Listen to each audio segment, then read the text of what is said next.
morning, this is Babatunde with Pennystocking 100 to 1000. Welcome back to the series where we take a fresh account on Webull, starting with just $100, and show you the journey it takes to grow that $100 into $1,000 over time. And we're back. Today is June 21st, 2019. Markets are slightly red. And we have a lot to talk about because we haven't actually made an episode for this week, except for one earlier this week. But we got 4 trades to talk about here. The count is at $55. That could be higher, but we'll get into that later. We have a couple of losses that we had starting out that were pretty unfortunate. We got in, the first trade was VISL right here, minus $10, 55 cents. And let me see what this was. I think this was Monday. We got into this and held it overnight. We got into this at 3:08 in power hour at 2:18, and we sold it the next day at 9:41 and on the open at 179. So we lost a good bit on that one. I think about 20% on that one. I don't remember what happened. Let me see. Let me just get into the charting to show you what my thought process was and things like that. So VISL, we got into this on Monday. Okay, right. So it was kind of starting to show some signs of support-ish around here in the low twos even. And I was hoping that it would push back up. See, what was the catalyst? Not great. Something about esports arena. They have their receivers being deployed at an esports arena. Honestly, it's not a huge catalyst or anything like that. This is like esports is like, if I remember correctly, it's like a OTC run stocks. It's OTC ran, so not like a huge catalyst or anything like that. Esports are pretty huge, but they're not huge if you ask me. So I thought it was kind of making support here. I was trying to buy, hope for a dip buy back to maybe around this area here, around the 250, 260 area right here. We never got there, obviously. As you see in after hours, it kind of dipped pretty hard. And, of course, the next day on the open, I could have got out, roughly break even. But I don't think I was actually paying attention or I was even awake for that. That was my only chance to really get out for good money. And I tried to get out even on close to the open. I was putting in my sell around the 190s. But there was not any real, as you can see here, there wasn't much volume. Look at the volume ticks. Wasn't much volume. I couldn't actually even get filled in the 190, so I just had to keep lowering my asking price, and the bids were just not there. So it just pretty much tanked. I finally ended up meeting the bids, and I got out at 179 a share. So that was unfortunate. A lot of these, I'm thinking a lot of these plays like this here are not really working out like they used to, like finding support, hoping for an extension back to the next day. And the pre-market, it's just not working like it used to. So I have to maybe stay away from those kind of plays. And I'm actually going to talk about another play that I tried to find. I tried to talk about finding a low that I wanted to get in on, and that was LGCY. That was Legacy. I wanted to get in on that when it got to the 5-6 cents area. But again, I just didn't get into it because I was scared from plays like this. And we're going to talk about that later. We have a lot to talk about. So that was VISL. Next was ADOM, and we lost $4 on that one, so not great. But we had a tight stop loss. This was another one of those plays where they pretty much had already kind of died out. It was kind of extended on the day, but it pretty much kind of started to die out. I was hoping for it to find support. This is one of those plays. Either you're going to be right or you're going to be wrong. That's just that's all you can. That's the only two outcomes of it. You're either right or you're wrong. It finds support. It's either going to break through that support and you're going to be wrong, or it's going to push up through that support and you're going to, make a quick profit. Unfortunately, we were wrong on that one. We got in at 9.49 on that Tuesday, I believe, at 37 cents a share. We sold it. We got stopped out later on at 34 cents. We put our stop loss at 34 cents, so we got stopped out there. Lost about 10% on that. So, and even now, you see the last price was 30 cents. So it's been dropping ever since then, for the most part. But so here is where we got in. Let's see, which day was that? I think this was here when they spiked up here. Yeah, so you see it got to 40 cents that day. I missed that huge run up there. So I tried to get in around here. Yeah, around here actually. Yeah, I remember. Around here, we started to try to kind of find support-ish. And I was hoping for maybe a pushback up, but we just never got there. I think I bought here at 37. I don't know why I bought so high up. I was hoping for a better extension, but you know, these are pump and dumps. A lot of these plays are just pump and dumps every day.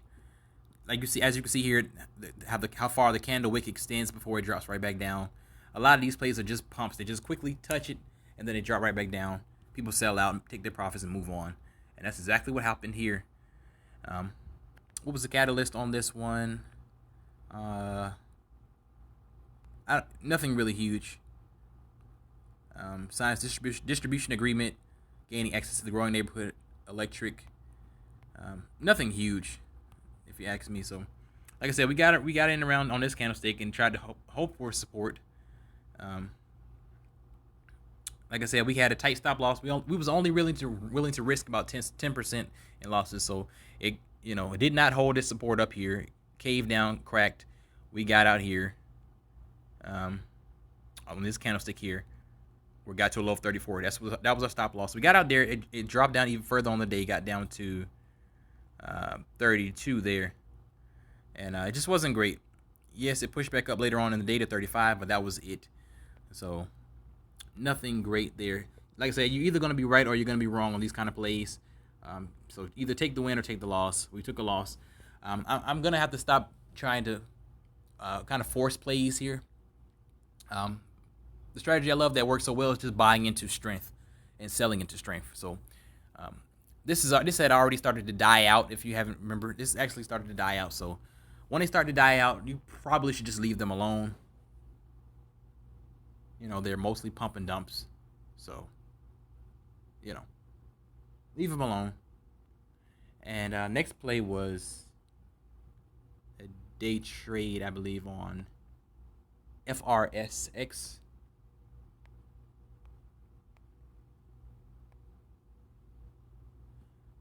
What day was that?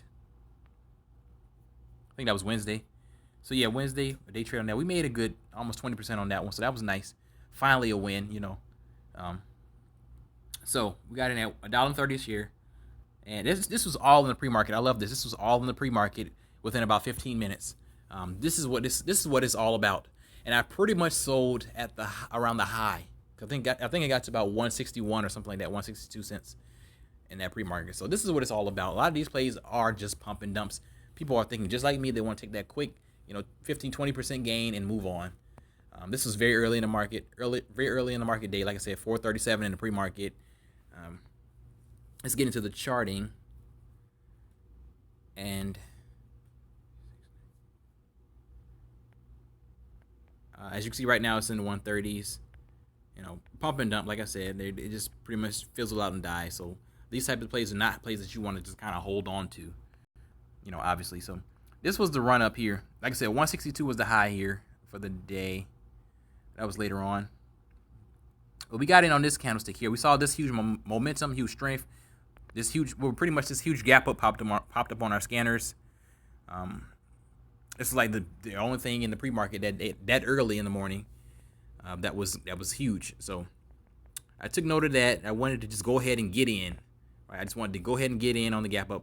I don't know. This candlestick says as low as 122. We got in at 130. We saw the bids coming in.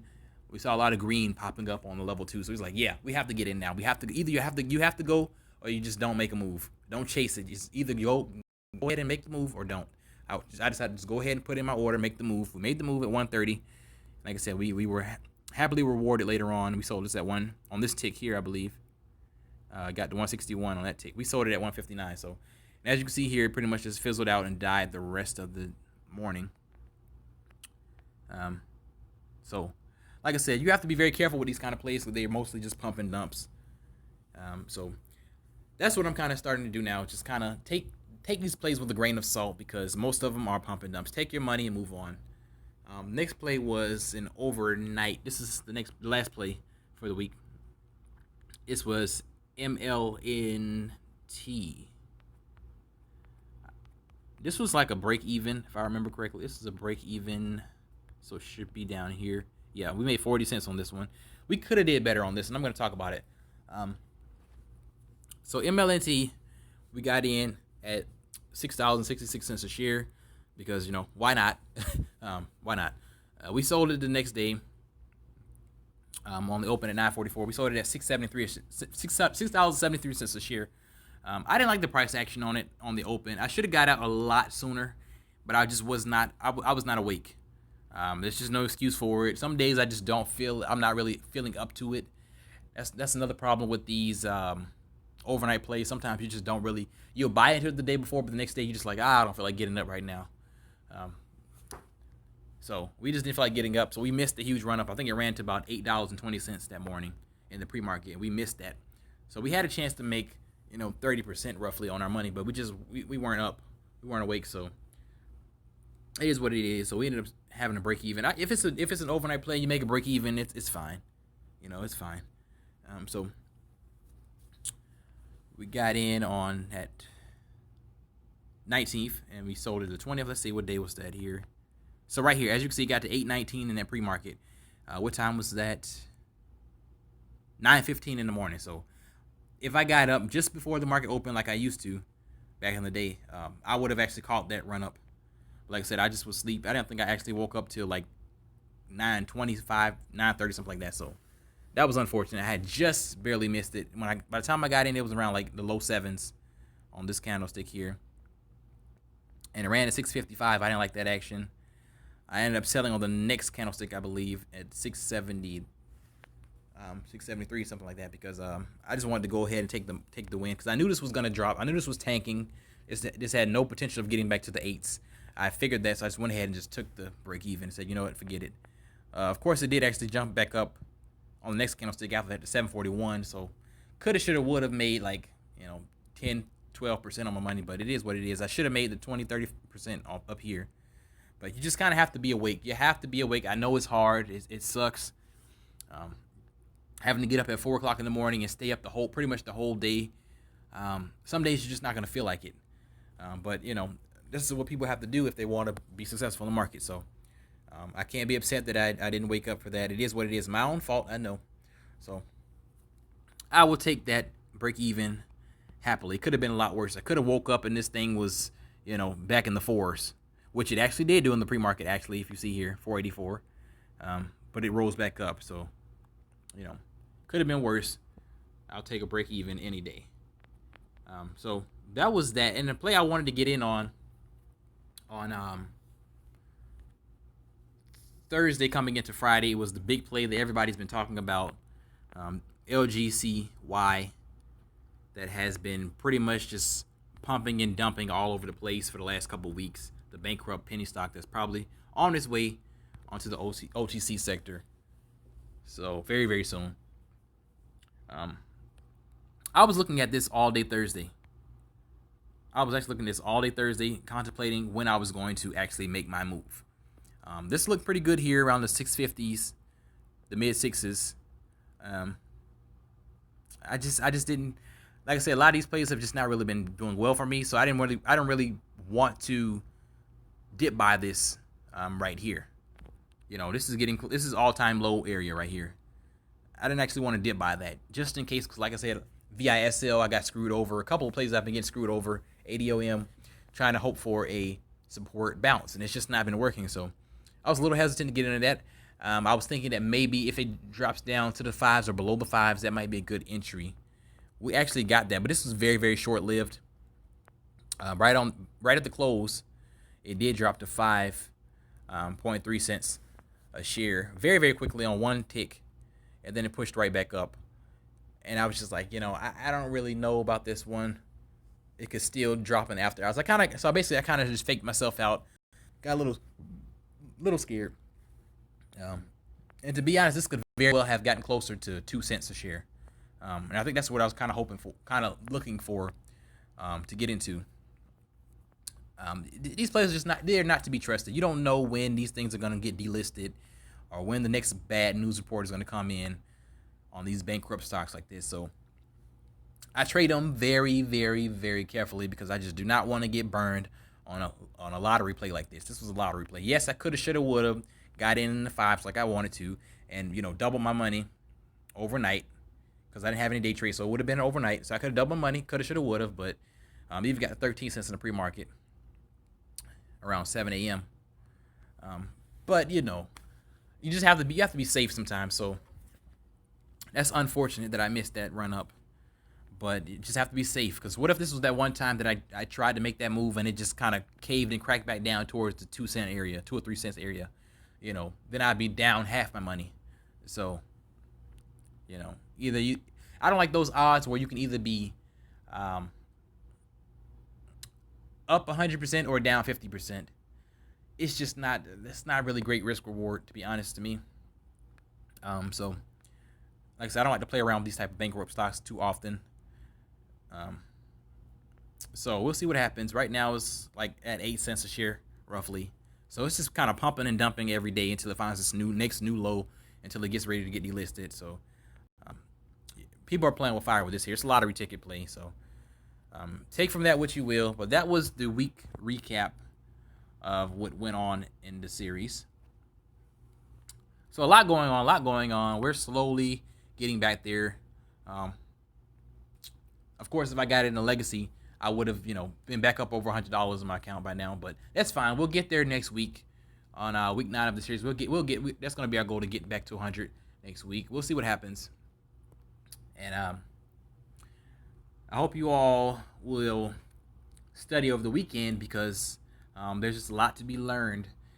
There's some great plays that happen this week, but there are a lot of pump and dumps that are really, that I'm actually paying attention to. I'm actually watching a lot of pump and dumps every day.